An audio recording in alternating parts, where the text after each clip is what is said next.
Good morning students, welcome online classes. Students, हमने पिछले video में जाना कि बेरोजगारी क्या होती है, बेरोजगारी क्या होती है और बेरोजगारी है वो कितने प्रकार की होती है। देखो, बेरोजगारी मैंने कहा था पिछले वीडियो में भी और बता रहा हूं कि बेरोजगारी भारत की एक विकट समस्या है और इस समस्या के पीछे सबसे महत्वपूर्ण जो कारक जिम्मेदार है वो है जनसंख्या वृद्धि।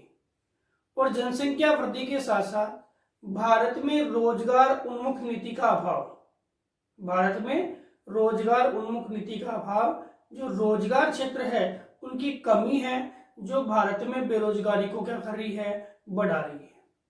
और यह बेरोजगारी भारत में जो गरीबी की स्थिति है उस गरीबी की स्थिति को क्या कर रही है, पैदा कर रही है। देखो, बेरोजगारी के कौन कौन से कारण हैं और कौन कौन से उपाय है वो आज हम इस वीडियो के माध्यम से देखेंगे। तो हम सबसे पहले बेरोजगारी के कारणों की बात करें कि कौन कौन से कारण हैं बेरोजगारी के कारण।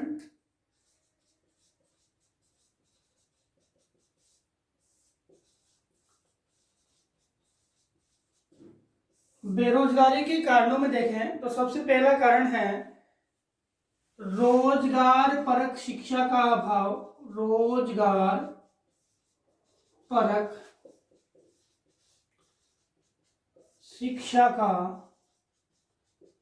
अभाव, रोजगार परक शिक्षा का अभाव, साथ ही साथ रोजगार परक शिक्षा में किसका अभाव, प्रशिक्षण का अभाव। देखो, भारत में जो शिक्षा प्रणाली है इसमें वर्तमान स्थिति देखें तो शिक्षा के स्तर में लगातार वृद्धि हो रही है। शिक्षा के स्तर में क्या हो रही है, लगातार वृद्धि हो रही है। और वर्तमान में बेरोजगारी कैसी हो गई, शिक्षित बेरोजगारी कैसी हो गई, शिक्षित बेरोजगारी। काफी युवा है वो शिक्षा ग्रहण करके और इस बेरोजगारी की जंजीरों में जकड़े हुए हैं। कारण क्या है, क्योंकि भारत में रोजगार की नीति जो है वो एक अच्छी नीति भारत में नहीं है, जिसके कारण जो युवा है वो अपने रोजगार को यानी सही रोजगार को प्राप्त करने के लिए असमर्थ रहते हैं और यह एक बेरोजगारी जैसी विकट समस्या का कारण बनता है। कारण यह है कि भारत में जो शिक्षा है उसमें कौन सी शिक्षा का अभाव है, तकनीकी शिक्षा का अभाव है, यानी प्रशिक्षण का अभाव है और प्रशिक्षण देने वाले शिक्षकों का भी अभाव है, जिससे लोग है ज्यादा मात्रा में इसी प्रशिक्षण को प्राप्त करें और अपनी रोजगार की ओर आगे बढ़े। लेकिन यहाँ पे प्रशिक्षण कर्ता, प्रशिक्षण देने वाले दोनों का ही प्राय क्या है, अभाव है। ऐसी शिक्षा भारत में नहीं है, ऐसी शिक्षा का भारत में ज्यादा क्षेत्रों में प्रावधान नहीं है जहाँ पे तकनीकी या कौशल युक्त शिक्षा दी जाए, जिसके अभाव में भारत के अधिकांश युवा है वो बेरोजगार है। तो सबसे पहला कारण आपके है कि रोजगार परक शिक्षा का अभाव, ऐसी शिक्षा नहीं है जिससे तुरंत रोजगार मिल जाए, प्रशिक्षण का अभाव, और दूसरी बात रोजगार क्षेत्रों का अभाव। भाई, शिक्षा प्राप्त भी कर ली तो रोजगार क्षेत्र नहीं है, क्योंकि हमारे पास में जनसंख्या लगातार बढ़ रही है और जनसंख्या और रोजगार क्षेत्र दोनों में एक बड़ा ही अंतर है, बड़ा ही अंतर है। 100 लोग रोजगार प्राप्त करने वाले हैं और रोजगार के क्षेत्र हमारे पास में 50 भी नहीं है, तो वो 100 लोग रोजगार प्राप्त करने वाले रोजगार कहाँ से प्राप्त करेंगे, तब वही गुप्त बेरोजगारी, छिपी हुई बेरोजगारी, ऐसी बेरोजगारी उत्पन्न हो जाएगी। इसके बाद हम बात करें कि ये जो शिक्षा का अभाव है वो तो सामने है, लेकिन इसके बाद मैंने अभी कहा कि कौन सी प्रॉब्लम्स है जो बेरोजगारी को सबसे ज्यादा बढ़ा रही है। तो आपकी दूसरी जो समस्या है वो है बढ़ती जनसंख्या, और बढ़ती जनसंख्या होने के कारण रोजगार के क्षेत्र तो सीमित है और जनसंख्या क्या हो रही है, लगातार बढ़ रही है, यानी श्रम शक्ति लगातार बढ़ रही है। श्रम शक्ति पढ़ा था, श्रम शक्ति का मतलब है जो रोजगार प्राप्त कर चुके या नहीं कर चुके, ऐसे लोग जो रोजगार में संलग्नता दर्शाते हैं, वो क्या कहलाएगी, श्रम शक्ति। तो आपकी जनसंख्या बढ़ रही है और श्रम शक्ति बढ़ रही है, ये दोनों ही रोजगार में, रोजगार के जो क्षेत्र है उनको क्या कर रहे हैं, प्रभावित कर रहे हैं। और कौन सी बीमारी, कौन सी समस्या उत्पन्न हो रही है, वो आपके बेरोजगारी उत्पन्न हो रही है। क्यों हो रही है, क्योंकि लोग है पूरी तरह अपने रोजगारों की प्राप्ति करने में वो समर्थ नहीं हो पा रहे हैं। अब इसके अलावा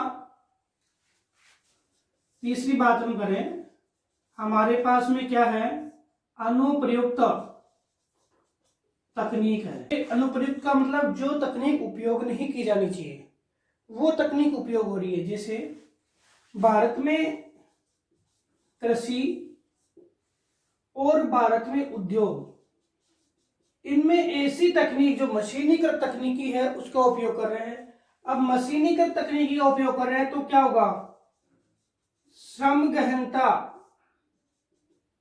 श्रम जो गहनता चाहिए कृषि में, उद्योगों में, वो श्रम गहनता क्या हो जाएगी, कम हो जाएगी। और श्रम गहनता कम हो गई तो यहाँ पे कौन सी बीमारी उत्पन्न हो गई, बेरोजगारी। तो कृषि और उद्योग में जो अनुप्रयुक्त तकनीक है, ये अनुप्रयुक्त तकनीक है वो क्या है, एक विकट समस्या है, जिसके कारण क्या है कि जहां लोग है 20 लोग रोजगार प्राप्त कर रहे थे, वहां 5 लोग ही रोजगार प्राप्त कर पा रहे हैं और बाकी लोग है वो बेरोजगारी के क्षेत्र में प्रवेश कर चुके हैं। तो ऐसी तकनीक है, इसको हमें हटाना चाहिए। हमें श्रम गहनता युक्त तकनीक का ही प्रयोग करना चाहिए। इसके अलावा हम बात करें कृषि का पिछड़ापन, कृषि का पिछड़ापन। देखो हमारे देश में अधिकांश जनसंख्या है जो 50% से अधिक है, वो कृषि कार्यों में संलग्न है। वो क्या है, कृषि कार्यों में संलग्न है। और हम जो है वो दूसरे सेक्टर है जो उद्योग है इनका विकास कर रहे हैं, अन्य सेक्टरों का क्या कर रहे हैं, विकास कर रहे हैं। तो यहाँ पे कृषि को रोजगार उन्मुख नहीं बना रहे हैं। अब अधिकांश लोग तो कृषि कार्यों में संलग्न है, अधिकांश लोग तो गांव में रह रहे हैं, तो ये लोग हैं वो क्या हो रहे हैं, बेरोजगार हो रहे हैं। क्या हो रहे हैं, बेरोजगार हो रहे हैं, क्योंकि हमने कृषि क्षेत्र के विकास को बहुत ही निम्न स्तर तक ला दिया। अब इसमें हम काम नहीं कर रहे तो अधिकांश जनसंख्या है वो क्या हो गई, बेरोजगार हो गई। हम दूसरे सेक्टर में अगर बढ़ा रहे हैं अपने क्षेत्रों को तो वहां पर भी पूर्ण रूप से लोग है वो रोजगार की प्राप्ति नहीं कर पा रहे हैं। और रोजगार की प्राप्ति के अभाव में भारत में एक विकट समस्या है, वो बेरोजगारी वो चरम पे आ चुकी है। तो कृषि का जो पिछड़ापन है इसको भी हमें दूर करना है, क्योंकि अधिकांश लोग है वो कृषि से क्या है आजीविका प्राप्त करते हैं। इसके बाद हम बात करें कि रोजगार विहीन अर्थव्यवस्था, रोजगार विहीन अर्थव्यवस्था, रोजगार विहीन अर्थव्यवस्था का क्या मतलब है कि जो हमारे लोग हैं वो रोजगार प्राप्त कर रहे हैं, ठीक है। अब हम हैं कि जो अधिकांश जनसंख्या कृषि कार्यों में संलग्न है या कुछ उद्योगों में संलग्न है, तो इन सेक्टरों में जो रोजगार, हमारे पास में अकुशल श्रमिकों की तादाद ज्यादा है, तो इन सेक्टरों में रोजगार हम बढ़ाने की तुलना में कौन से सेक्टरों में रोजगार बढ़ा रहे हैं, सेवा सेक्टर में। कौन से में, सेवा सेक्टर में। और हमारा अधिकांश वर्ग है वो इन सेक्टरों से रोजगार की प्राप्ति करता था। तो सरकारें क्या कर रही है, सेवा सेक्टरों में रोजगार को बढ़ा रही है, और जबकि सेवा सेक्टरों की तुलना में सर्वाधिक रोजगार इन क्षेत्रों में बढ़ाना चाहिए था। इस कारण से जो हमारे अपोजिट जो इकोनॉमी चल रही है, कि हम कौन से क्षेत्र में रोजगार बढ़ा रहे हैं। हालांकि सर्वाधिक लाभ है वो सेवा सेक्टर में होता है, लेकिन हमारी जनसंख्या को भी देखा जाए कि हमारी जनसंख्या कौन से क्षेत्र में रहती है, हमारी जनसंख्या किस प्रकार की जनसंख्या है, तो वो कौन से रोजगारों में संलग्न हो सकती है, तो उन रोजगारों को ही क्या करना चाहिए, विकसित करना चाहिए। जबकि हमारी अर्थव्यवस्था के दौरान हम कौन से सेक्टर को बढ़ा रहे हैं, सेवा सेक्टर को, जो हमारे लिए बेरोजगारी उत्पन्न करने का कारण बन रहा है। कौन से सेक्टर को, सेवा सेक्टर हमारे लिए बेरोजगारी उत्पन्न करने का कारण बन रहा है। तो रोजगार की जो रोजगार विहीन अर्थव्यवस्था है, जो रोजगार को प्राप्त नहीं करा रही है, मतलब जिस क्षेत्र में लोग ज्यादा है वो तो क्षेत्र है वो रोजगार विहीन है या रोजगार से रिक्त है, और जो क्षेत्र है वहां लोग कम है, वहां पर जो रोजगार के लिए सरकारें प्रयास कर रही है। लेकिन फिर भी इस सेवा सेक्टर को भी हम देखें, सेवा सेक्टर को भी देखें तो यहाँ पर भी आपकी बेरोजगारी साफ दिखाई देगी, क्योंकि यहाँ पर भी लोगों का जमाव बढ़ गया, सेवा सेक्टर में भी लोगों का जमाव बढ़ गया, तो यहाँ पर भी आपको बेरोजगारी है वो साफ दिखाई देगी। तो सरकार की जो नीतियां है वो सही रोजगार देने की नीतियां नहीं है। इसके अलावा सबसे महत्वपूर्ण जो बिंदु है वो है राजनीतिक इच्छा शक्ति व नियोजन की व्यवस्था। देखो सबसे महत्वपूर्ण है राजनीतिक इच्छा शक्ति और नियोजन की व्यवस्था। क्या है? नियोजन का अभाव। क्या है? नियोजन का अभाव। तो राजनीतिक इच्छा शक्ति का मतलब क्या है? राजनीतिक इच्छा शक्ति का मतलब है कि देश की सरकार जो है वो कई प्रकार के रोजगार क्या कर रही है, निर्मित कर रही है, रोजगार सृजन कर रही है। अब इसमें क्या कर रही है सरकारें, राजनीतिक आधार पर वो आए दिन क्या कर रही है, संरचनात्मक परिवर्तन कर रही है। क्या कर रही है? संरचनात्मक परिवर्तन कर रही है सरकारें। संरचनात्मक परिवर्तन किसमें कर रही है? रोजगार के क्षेत्रों में। किसमें कर रही है? रोजगार के क्षेत्रों में संरचनात्मक परिवर्तन कर रही है। और ये संरचनात्मक जो परिवर्तन है वो सही नियोजन का जो परिणाम नहीं है, सही नियोजन नहीं है। तो ये संरचनात्मक परिवर्तन क्या कर रहा है? हजारों लोगों को रोजगार विहीन कर रहा है। बताया था मैंने आपको संरचनात्मक बेरोजगारी। एक आज स्ट्रक्चर है किसी उद्योग का, उसमें कुछ बदलाव करके दूसरा स्ट्रक्चर उसमें डाला जाए, तो जो पहले स्ट्रक्चर में काम करने वाले लोग हैं अगर उनको ट्रेंड नहीं किया जाएगा वो दूसरे स्ट्रक्चर के लिए, तो वह उसमें काम नहीं कर पाएंगे और वो लोग क्या हो गए? बेरोजगार हो गए।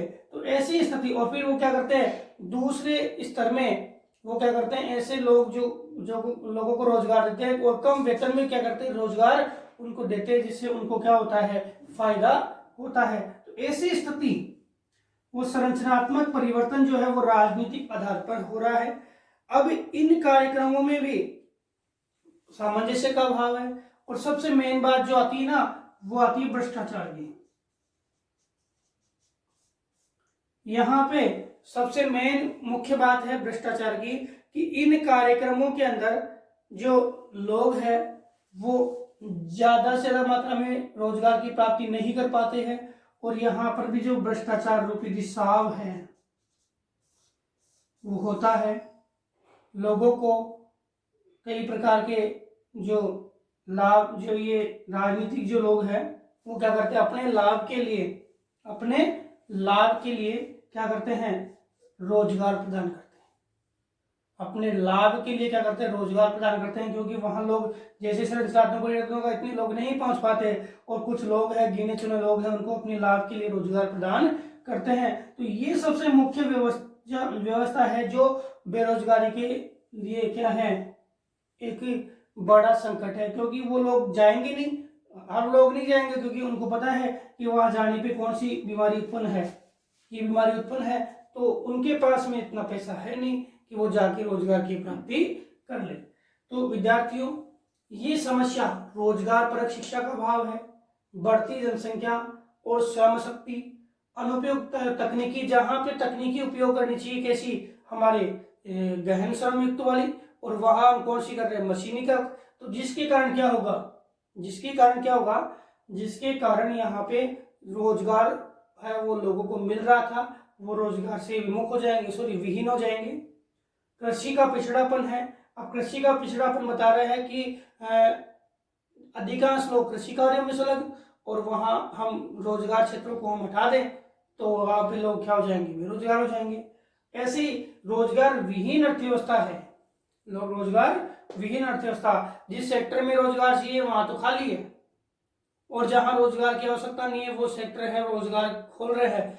जिस क्षेत्र में लोग है शिक्षित नहीं है, प्रशिक्षित नहीं है, वहां उन लोगों के अनुसार रोजगार उपलब्ध होना चाहिए, और हम वहां पे प्रशिक्षित और शिक्षित युवाओं के लिए जो रोजगार, शिक्षित लोगों के लिए रोजगार है उनकी उपलब्धता करवा रहे हैं, तो वहां तो कोई रोजगार प्राप्त करने जाएगा नहीं। और सबसे मेन है राजनीतिक इच्छा शक्ति और नियोजन का अभाव। नियोजन का अभाव तो है ही, और राजनीतिक इच्छा शक्ति है उसके अकॉर्डिंग है लोगों को रोजगार प्रदान किए जाते हैं। अब इसके बाद हम बात करें कि ये रोजगार जो क्यों नहीं मिल पा रहा, इस बेरोजगारी का संकट है, तो इसके लिए कौन कौन से उपाय हम ढूंढ सकते हैं, हम कौन कौन से उपाय ढूंढ सकते हैं। वैसे देखें तो सरकारें हैं एक बड़े स्तर पर रोजगार उपलब्ध कराने के लिए काम कर रही है, और इन सब की एक महत्वाकांक्षी स्कीम आई थी, क्या, महात्मा गांधी नरेगा एक्ट 2005, 6 फरवरी 2006 को आई, 2 फरवरी 2006 को 2 फरवरी 2006 को आई। ये स्कीम थी, इसने पूरे भारत में रोजगार के लिए एक सबसे महत्वपूर्ण कार्य किया है। पूरे भारत की एक ऐसी स्कीम है जिसको विश्व में भी जाना जाता है, यानी ऐसी स्कीम विश्व में कहीं नहीं आई जो रोजगार प्रदान कर रही हो।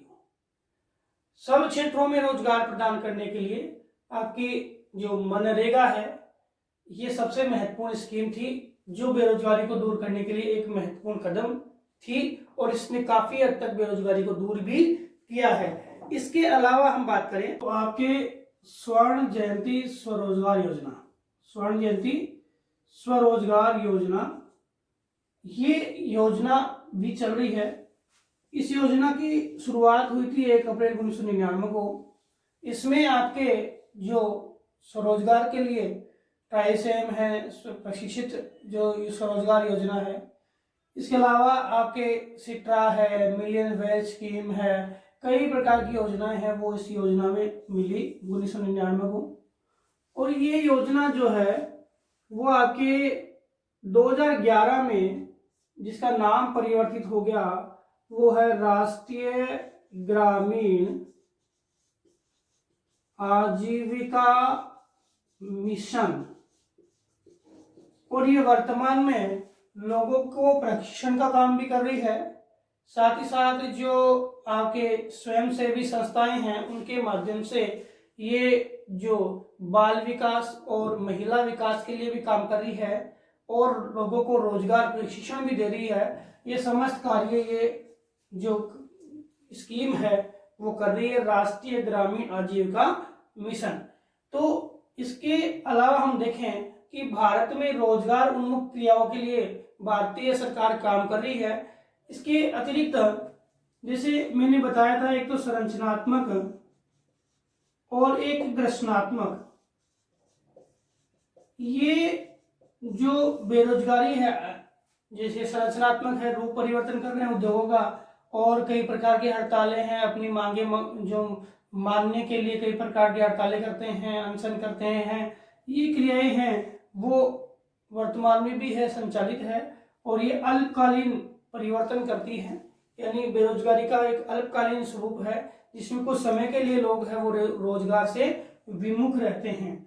अब और कौन कौन से जो ये तो सरकार की योजनाएं चल रही है जो बेरोजगारी को दूर करने के लिए प्रयास कर रही है, और इसके अलावा हमने जो अभी कारण पढ़े उन कारणों में कौन कौन से बदलाव किए जाए जिससे कि हमारे जो बेरोजगारी की एक बड़ी समस्या है हमारे सामने वो दूर हो जाए।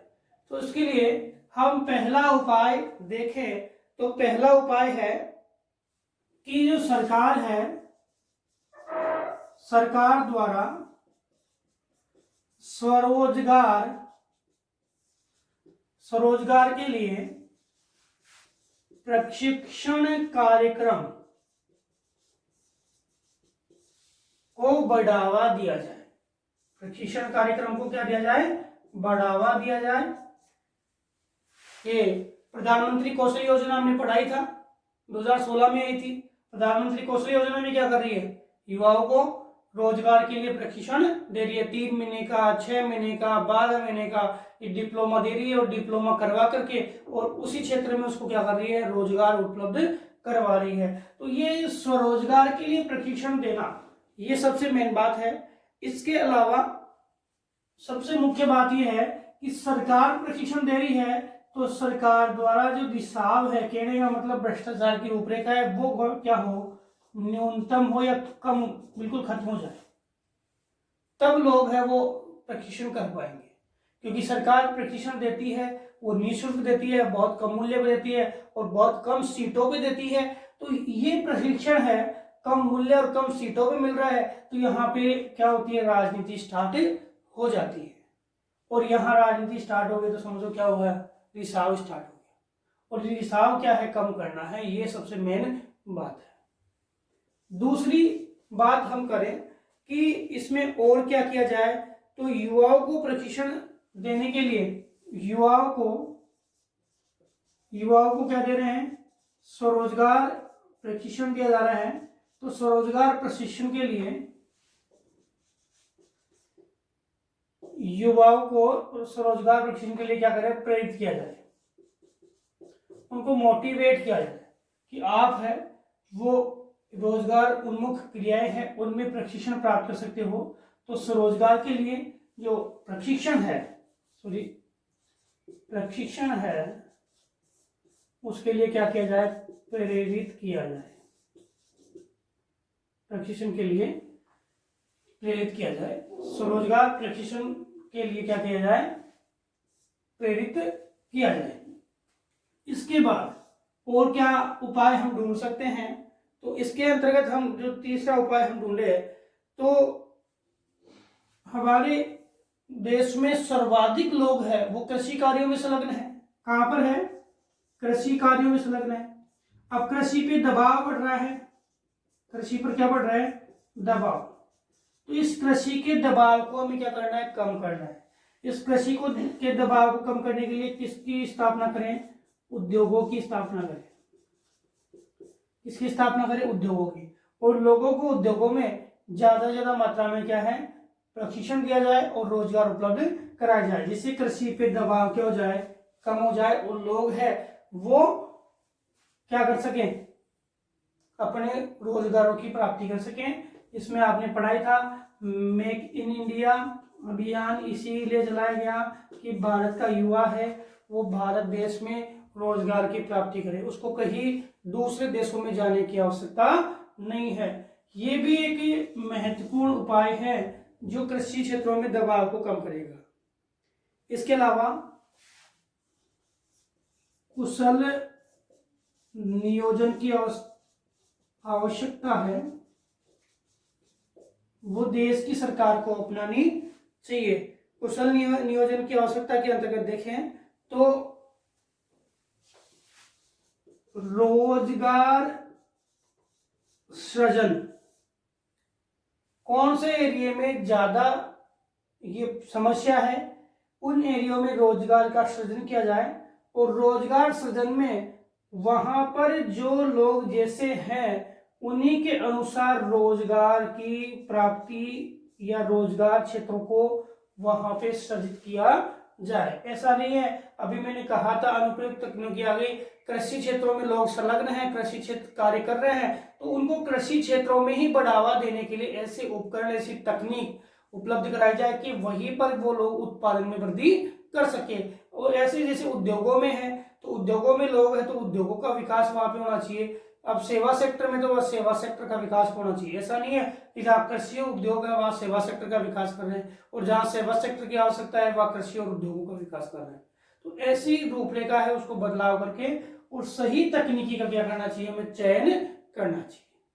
क्या करना चाहिए, सही तकनीकी का चयन करना चाहिए और कुशल नियोजन की आवश्यकता को पूर्ण करना चाहिए।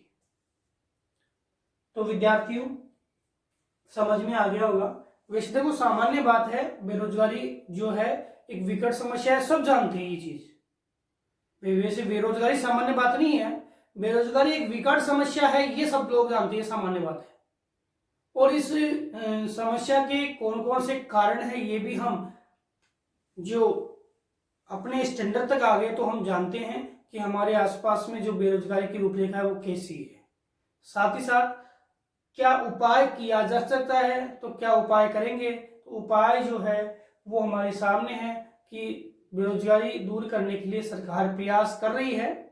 सरकार क्या कर रही है, प्रयास कर रही है, लेकिन सरकार के कुछ ऐसे स्रोत है, ऐसे क्षेत्र है जहां पर ये प्रयास करते हुए भी सरकार अपनी आकांक्षाओं को प्राप्त नहीं कर पा रही है, क्योंकि एक संघीय शासन व्यवस्था में ऊपरी स्तर से लेके और निचले स्तर तक है वो कई प्रकार की डिवाइडेशन है। और केंद्र की जो स्कीम है वो एक छोटे से गांव के गरीब तक पहुंचे, ये एक बड़ी विकट समस्या हमारे सामने है। इसके लिए हालांकि प्रधानमंत्री जन धन योजना है वो चलाई गई है, जिससे वो काम कर रहा है, वो स्कीम नरेगा की स्कीम है वो उस तक पहुंच रही है। ऐसे बदलाव तो किए हैं, फिर भी कई प्रकार के रिसाव जो आपके हैं वो इस अर्थव्यवस्था के क्षेत्रों को क्या कर रहा है, खोखला कर रहा है। तो विद्यार्थियों हमने बेरोजगारी के बारे में पढ़ा, बेरोजगारी क्या है, बेरोजगारी के कौन कौन से प्रकार है, कौन कौन से कारण है और कौन कौन से उपाय है। अब इसके साथ ही जो आपका ये यूनिट है अर्थव्यवस्था वाली, ये कंप्लीट हो जाती है। अब इसके बाद जो नेक्स्ट लेसन है जिसको सर भी पढ़ा रहे हैं और जो लेसन रह गए उनको हम कंप्लीट कराएंगे। एक इतिहास का पार्ट आपका बचा हुआ है, बाकी इकोनॉमिक्स है, पॉलिटिकल है और ज्योग्राफी है, तीनों कंप्लीट हो चुकी है।